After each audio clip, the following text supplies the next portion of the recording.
You know, sometimes I have to look at all these little cars and just wonder to myself, why did I buy all these? Some of these were given for free, others were $1,000 for a fucking toy car. But like, I barely had the car and the car's been gone because it was a piece of shit and I'm stuck with the toy as a reminder. Anyways, so welcome back to Exotic Car Hacks, and today we are actually doing a collection tour. Sorry, I was reminiscing there over $1,000 toys, which makes no sense. But what we're doing today is, it's been a while since we've done an actual collection tour with the majority of my cars here. Now, generally speaking, I have about anywhere from 7 to 10 cars at the house, and so today I have the majority of them here, minus just a few. So before we get started with this collection, I'm just gonna mention that my Aston Martin DBS 770 Ultimate is not here. That's one car that's at the house. My wife's Urus Performante, the only one in the world in Barbie pink with actual paint, is also not here because it's the wife's car and she's driving it. And my Escalade V sitting on urban wheels is also not here, my 2026, simply because, well, there's a baby car, then there's another baby car, and then there's another baby car. Why? Don't ask me. So today we're gonna take a look at my actual collection that is here. And there've been a few updates that I wanted to walk you guys through, so at the very least you'll get a look at it. So my RWB is now complete in full, so it has basically every mod that is going to have. The motor's built, the paint's perfect, the headlights have been done, the wheels have been redone, the interior has been completely redone, and it came out superb. It's still office decoration, because at the end of the day it's an RWB and drives like total shit, but nonetheless, it's still superbly good looking, and so that's why it's office decoration. Now, we have a few updates to the actual office itself, but we're here talking about things that go vroom vroom today, and so there's some of the things that you may not have seen last time. This is my Panigale V4, the Revuelto edition, so this is the Lamborghini Panigale, which was one of the 10 in America called Special Clienti that actually matches my Revuelto. So this is exactly the same as my Revuelto, which we're gonna see in a second. It's full carbon fiber with blue Glauco inserts and bronze wheels, kind of matching the exact theme of my car. So Lamborghini made me this bike. I buy a lot of Lamborghinis, so I got this bike. And in the US, there's only 10, which is cool. Everyone else's colors are just ugly. This is the Bentley Diavel, which is really, I don't know why I bought this bike. Like, I don't ride bikes. I just thought this was cool looking. I regret it. I don't think this was worth buying. I just shouldn't have bought it. This is the STO Lamborghini Ducati Street Fighter. These are all Ducatis, by the way. We don't buy poverty bikes, only like the best of the best. So this is the Lamborghini Ducati Street Fighter V4. Back then, I wasn't able to get the color match one to my STO, so this one was the more generic one. And then this is the first Diavel that they basically had for Lamborghini. And these are my two like Transformers, but they don't move, so we won't talk about them today. But the Diavel here is another, all these bikes have basically no miles, they have 1 mile or less. Pretty cool though, just as collecting dust and just hanging here as decoration. On this side, we have my 65 backdraft Cobra with a 427 in it. I've actually never driven this car, nor do I ever intend to. This was previously the office decoration before the RWB. And it's a fully built backdraft Cobra. I just don't care. I've never turned it on, so the battery's basically dead. Cobra R, the car I dreamed about as a child. I just got my GTD, so soon enough this will be sold now that the GTD's here. This was a childhood dream to own. I drove it one time now that I'm not a child anymore, and I think it's absolutely retarded. It's still a Mustang without a stereo, uncomfortable seats, and it makes all types of rattling noises, which isn't necessary anymore. But at the time when I was a kid and I was 18 years old, it was really the pinnacle of Ford attempting to take over the exotic car world. And at the time, I'm telling you, I was retarded. Like most people that buy a ZR1 today thinking it competes with a Ferrari. It really doesn't. Like, doesn't matter how fast it is. At the end of the day, it's still a Corvette, the same way that this is still a Mustang. This has sentimental value, but I'm not delusional, still a piece of shit. On this side though, we have some of the heavy hitters that I basically have bought this year, more to collect than anything else. I did a full review on this. This is a recommissioned Carrera GT in the first PTS color that was ever kind of introduced. Basically a purple gray. It's really pretty on the Carrera GT, it works really well. And they match these, you know, like mirrors to these wheels, and it's got a lot of upgrades. It's got a straight pipe kit, a cam kit. It's got a racing clutch in it. The full service recall was done. It only has 5,000 miles. Amazing air intakes, color match to the car. New PCCB brakes, like amazing car generally. I'm not a big race car type of driver kind of guy. This thing is trying to kill you every time you get on the road. It is the best sounding car on earth, and yet it just tries to kill you every time. This, yeah, this This noise is not okay. I just don't know. I wasn't a fan of driving it. I know everyone swears by it. I've always heard that if you're a Porsche guy, you probably don't like these cars. I'm not necessarily a Porsche guy, but I just don't like driving this.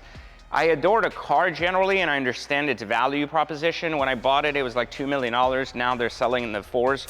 I think this is a great car, and it's not fucking silver, and those cars are fucking gay.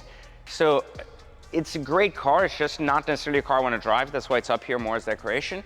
On this side, you have my Ford GT. Now, I was really sad to no longer drive this car because I actually love driving this car, which is really weird because these two cars have a lot in common. They're very similar.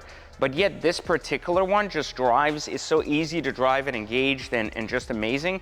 And I just can't stand the Carrera GT clutch. But this thing is absolutely one of my favorite drivers of all time, like top 3 cars of all time. And unfortunately, I don't want to drive it anymore because the values keep going up so much that I've got to be sensitive to the mileage. Originally, I did get a lot of use out of this, so I did put like 6,000 miles on this over the last few years.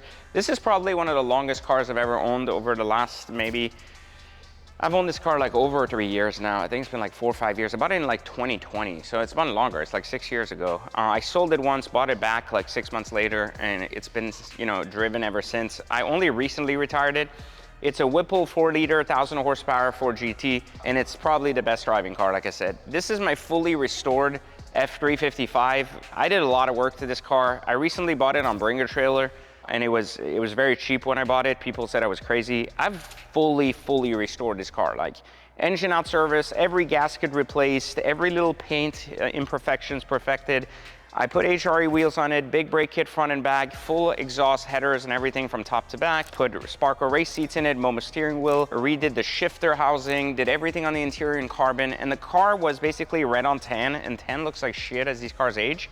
So what I did instead is I basically redid all the carpet with black Ferrari carpet and the top of the dash in black Alcantara along with the headliner. So it really adds, the engine is also carbon fiber, which gives it a really nice glance. And this is a really pretty car. We redid the fog lamps, the tail lights, and the headlights to the newer LED upgrades, but this is a spectacular car to actually drive. Now, I'm gonna regret one day selling this because I think this is a great driving Ferrari. The problem when you own as many cars as me is you never end up driving the old ones.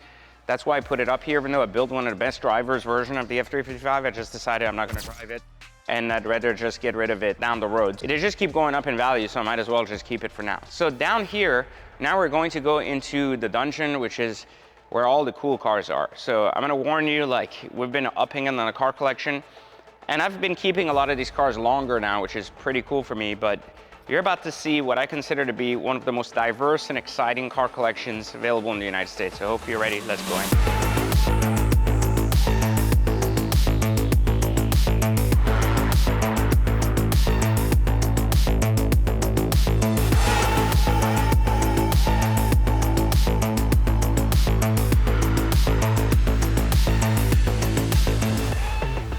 So one thing before we actually go into the actual cars, this is one of my favorite sayings. You guys should live by this. What would life be if we had no courage to attempt anything? For anyone that basically is out there trying to figure out how do you get rich, what are the things you do, that you get the balls to actually try things despite everyone in the world thinking they work or don't work. You just go down on your own journey. Surprise, motherfucker. So here we have quite a selection of cars. I'm gonna start on that side. All the way in this corner, we have a Viper GTS. This is a 1997. It's a full built car, not a twin turbo car, but it has big brake kit, wheels, headers, exhaust, cage, and all the 9 yards. I drove this a couple of times. Believe it or not, it actually drove pretty good for an old car. I just feel like poverty driving it, and it just bothers me because there's a lot of plastic, so I just don't touch it.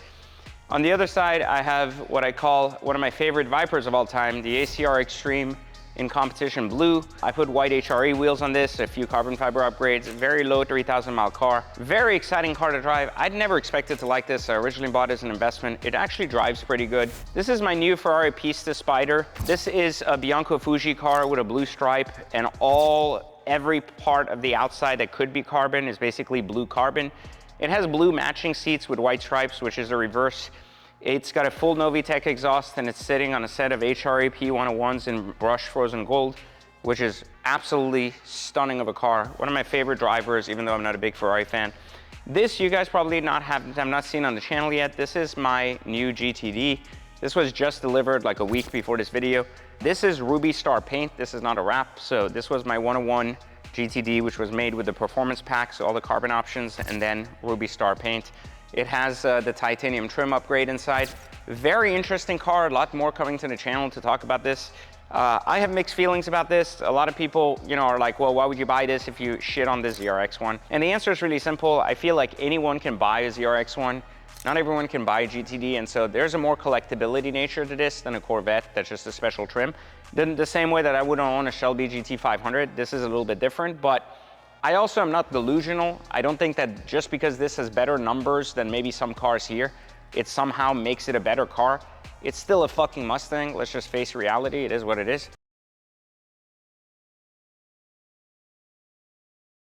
This is my Revuelto that just got finished. You guys saw this on the channel. I think this car came out amazing. Grigio Telesto with factory Tiffany blue. This is the car that has the matching bike that I just showed you guys. Amazing car sitting on a Vorsteiner kit, all carbon fiber options from the factory except the roof. At the time I got this car, it was the first ad personam car delivered, so they didn't have the roof option yet available. Duke dynamic hood, full Vorsteiner kit. Amazing, amazing, sitting on Anarchy. Bronze wheels, which is a risky thing to do. When I did it, it came out superb. I want to point out that, like, look at how good this wing looks. This is the reason I went with the Vorsteiner. It just gives the car this long tail look, and you can see the double deck diffuser in the back. So they take the factory diffuser and they attach this extension. And with the wing, it's just the prettiest back end I think I've ever seen of any car. So I thought this really made the Revuelto amazingly exciting. A lot of people, when they see this in person, are like, this does not do it justice in pictures. This wing is superb, like spectacular. I don't think I would ever do a different type of kit. Now, the hood I would probably do differently. The new Rift hood is very, very exciting looking too. But this is very, very good. If you have a Revuelto, I highly recommend it. Wheels and that wing, you're basically good to go. So over here we have my super special Senna. This is a multicolored Pacific color stream. They call it on exposed carbon. This is the only one in the world. It's the highest MSRP Senna built that's not a non-GTR.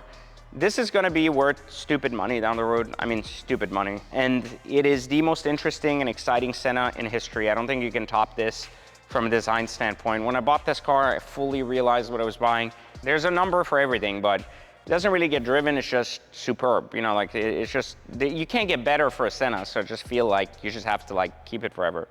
A car that a lot of people don't like on the internet because they're too poor to own one. And I think that they're just amazing, generally speaking. And again, the people that hate on these just never have actually owned one. People have called this Countach or Aventador with a body kit on it. It really isn't. This is midnight blue. It looks kind of black in the video, but you have the cognac seats with the bronze package on the outside and all carbon options. This is, in my opinion, one of the prettiest cars ever designed in history. And it drives unbelievably better than an SVJ, especially as you get to drive it and learn it and understand and enjoy it. It is superb in so many ways.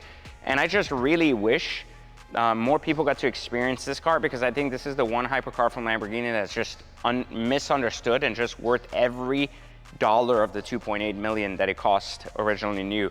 Now, thankfully for us, Lamborghini cars depreciate, and I was able to acquire this at a great price, but it doesn't change the fact that the car is really worth every penny. This is the McLaren Elva. This is my funnest car to own. That's kind of a forever car too, because not necessarily the spec, but I love this car and I think the spec works beautiful. Blue carbon on a McLaren orange exterior, blue interior, and of course all the livery is painted. This is a very exciting car to drive, and before you say, well, how do you drive it without a windshield? There's an invisible windshield that comes up and the wind goes over your head, so you don't have to worry about bugs and you don't have to wear a helmet. This is a lot of fun, more fun than a Monza in my opinion. My Porsche 918 Spyder, this is a white on red car, 900 original miles, very, very exciting car, sitting on HRE champagne wheels, and it has the little, the magnesium wheels. They're sitting in they're just sitting in my warehouse in case. I used to drive this. This is my second 918, so I put 5,000 miles on my old 918, which I drove the shit out of in 6 months. And then I bought this more to collect it. That's why you don't see me drive around out there with it. This is my new McLaren P1. A lot of you may or may not have seen this. This is not Volcano Orange before someone sucks their own not knowing information. This is the car that was featured in the show Billions. This is actually Volcano Corso, which is a different type of Volcano Orange. It's a 1-to-1 configuration. It's sitting on HRE wheels. Very MSO heavy car, not just because of the paint, the interior, the paint, all the extras. It had a 2-year warranty, so I said that's a good enough thing to basically like just get me on board with a P1. This is the 3rd or 4th P1, I don't remember, that I've owned. They're all pieces of shit, so I don't intend to drive this much. I bought this to time it with the market in hopes that it's worth more money later. As of right now, like I just bought it to basically park it here and kind of, you know, to see where it goes from an investment standpoint. On this side is my Chiron, which I've had now for about 4 years or so. I bought it in 21. I really like this car. Like I thought this was a car that I was gonna keep short term for a year or two. I've had it 4 years, never had a problem with it. Very low maintenance costs. This is not a pure sport or anything. I just really love the pearl white on white interior with the baby blue calipers. I think it's just a really good combination. And I drove it like 4,000 miles over the last few years, and I think that it was worth every mile. And it's just a really good car. And I think you really have to understand a Chiron by like experiencing a Chiron. This car you haven't actually seen on the channel, so this video is probably releasing before the review of this car. This is my new SF90XX in Viola Kong with yellow secondaries. This is an Atelier car with a 1.15 sticker, which is a very high sticker for SF90XX. Current value is roughly about $2 million or so, but really, really excited to be able to own an XX car. I am not a Ferrari fan, and you know, when I say I'm not a Ferrari fan, people sometimes misunderstand me and they think I hate Ferrari cars. I hate the Ferrari brand, and I think the majority of Porsche cars and Ferrari cars are shit. Now, I own the pinnacle of most cars. Like, I don't think a LaFerrari is shit. I don't think an SP3 is shit. I don't think this is shit, and I don't think an A12 Comp is shit. But I think every car that Ferrari puts out, like the F8, the 296, the SF90, are generally bad products for the money. Now, it doesn't matter that like what I think about it in terms of like, oh, well, I can afford, you know, much more expensive car. What it really comes down to is the majority of their catalog for both Porsche and Ferrari is total shit. Now, there are a few cars that really meet that criteria. And so that's why I always say, like, you can't judge an entire company based on the 0.01% of cars they produce for the 0.01% of their audience, when really, like, the majority of 99% of their cars are total shit. So this is a Viola Kong SF90XX. I really wanted like a rare spec in this, and I wanted something exciting and unique, and that was kind of the idea behind this car, and where it kind of came together. I'm not a purple guy, but this color works so well on this car, and I thought this is a good combination for fun and seriousness. This is probably one of the sexiest design cars of all time. Just look at the back, it's so pretty. Like, it's just such an exciting car. Look at the design of the back. It's just absolutely beautiful. So I think this is really like exciting and unique and something you don't see every day. And I think for that reason, it's gonna sit really well here in the collection. Mansory, fully built, bespoke 21 Phantom. This is factory color. This is not a wrap. Full Mandarin interior, every option. I love this car. People always ask me, what's your favorite car of all time? As I get older, this is really nothing better than a Phantom. I think it just hits every bucket of everything. Ruby Star MG GT Black Series, followed by 1000 horsepower GT2 RS, YSOC, and then on this side, gated LP640 in Oroncio Atlas, which is an amazing orange color for the car. I set the record for the highest price sold E-Gear LP640 in the world. I told everyone on this channel when I bought that car a year ago at 400K, and it hit the hammer at 720 on DuPont registry. And so shout out to those guys for getting that kind of value, but even better was the fact that we set the record for that with selling the most expensive LP640 gated of all time.